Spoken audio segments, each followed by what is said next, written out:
Mega DSC ద్వారా ఉద్యోగాలు సాధించిన వేలాది మంది యువత ప్రతిభను అవమానించే రాజకీయాలు మానుకోవాలని, అక్రమాలు జరిగాయని ఆరోపిస్తే వాటికి ఆధారాలు చూపాలని, లేకపోతే ప్రజలకు బహిరంగ క్షమాపణ చెప్పాలని వైసీపీ నాయకులకు టీఎన్ఎస్ఎఫ్ జిల్లా అధ్యక్షుడు బొజ్జ తిరుమలేష్ సవాల్ విసిరారు. బుధవారం కడప నగరంలోని తెలుగుదేశం పార్టీ జిల్లా కార్యాలయంలో ఏర్పాటు చేసిన విలేకరుల సమావేశంలో ఆయన మాట్లాడుతూ 2019 నుంచి 2024 వరకు అధికారంలో ఉన్న వైసీపీ ప్రభుత్వం ఒక్క టీచర్ ఉద్యోగం కూడా భర్తీ చేయలేదని విమర్శించారు.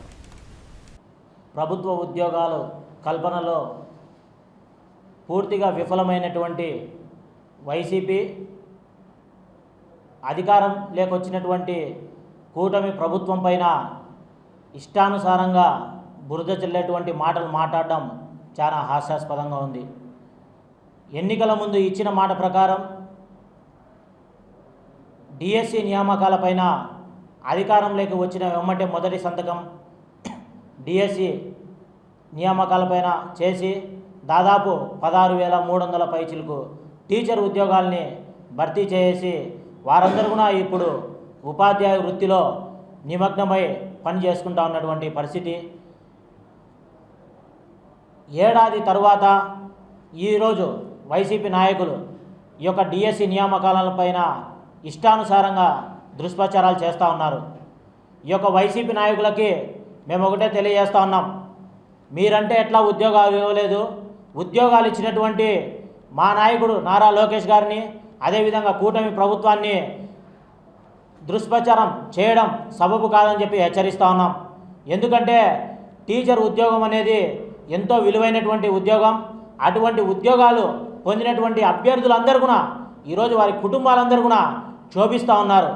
ఎంతో కష్టపడి రాత్రింబవళ్ళు చదువుకొనేసి నిద్రాహారాలు మాని అదేవిధంగా హాస్టళ్లలో ఉండి చదువుకొని ఈరోజు ఉద్యోగాలు పొందినటువంటి అభ్యర్థుల్ని హేళనగా మాట్లాడుతూ వాళ్ళందరికీ దొంగ ఉద్యోగాలు, దొంగ నియామకాలు అని చెప్పి నోటికి వచ్చినట్టుగా ఇష్టానుసారంగా మాట్లాడుతూ ఉంటే చాలా బాధేస్తూ ఉంది.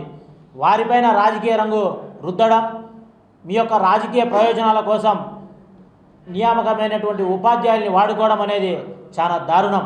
ఈ యొక్క ఆరోపణలన్నిటి కూడా మేము తీవ్రంగా ఖండిస్తూ ఉన్నాం. మీరు చేసినటువంటి ఆరోపణలు ఏవైనా వాస్తవాలుంటే, ఆధారాలుంటే బయట పెట్టండి.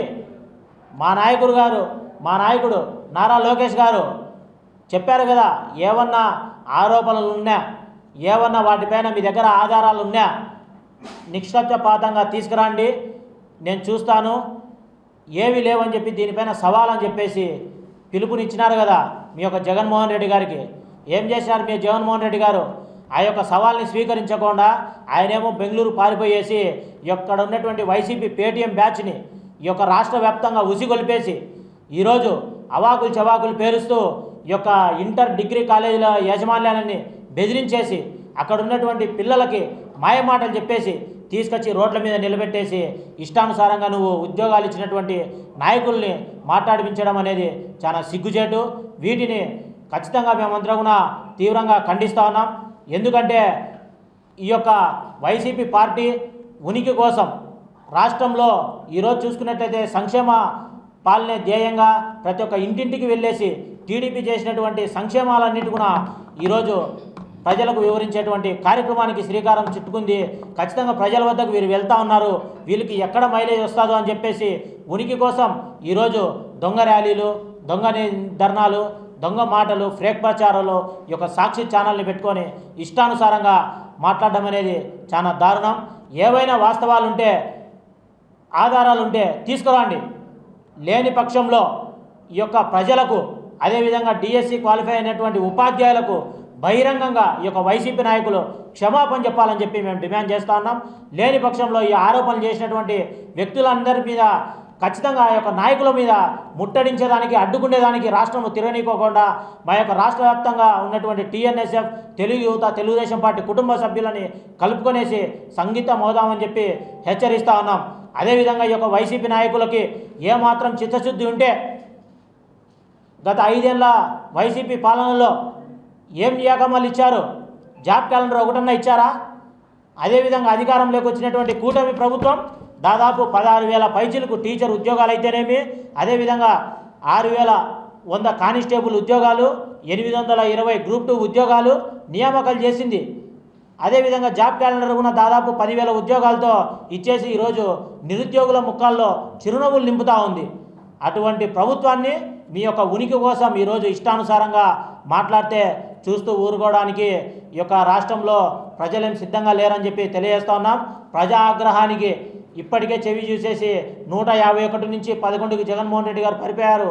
ఇప్పుడు ఆ 11 కూడా నిలబెట్టుకునేటువంటి స్థితిలో లేకపోవడంతో ఈ యొక్క అసత్య ఆరోపణలకి దిగజారడం అనేది చాలా బాధాకరం. ఏదన్నా ఉంటే రాజకీయ విమర్శలు ఉంటే రాజకీయాలుగా ఎదుర్కోండి, అంతేగాని ఎంతో కష్టపడి సాధించినటువంటి ఉపాధ్యాయులను అడ్డు పెట్టుకొని ఇటువంటి తప్పుడు ఆరోపణలు చేయడం అనేది చాలా బాధాకరం.